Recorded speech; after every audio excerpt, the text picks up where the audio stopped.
పింఛం విప్పిన నెమలికి మల్లె తొలకరి జల్లుల మేఘం మల్లె అలజడి హృదయం మాడిన కూచిపూడి రంగుల దిద్దిన బొమ్మకు మల్లె కవితలు వద్దిన పుస్తక మల్లె సంతోషంలో ముద్దుగా ఈ అమ్మాడి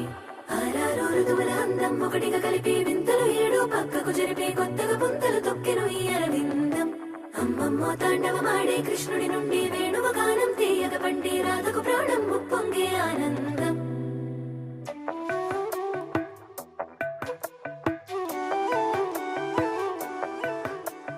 మధురము కదా ప్రతొక నడక నీతో కలిసేలా తరగని కథ మనదే కనుక మనసు మురిసినిలా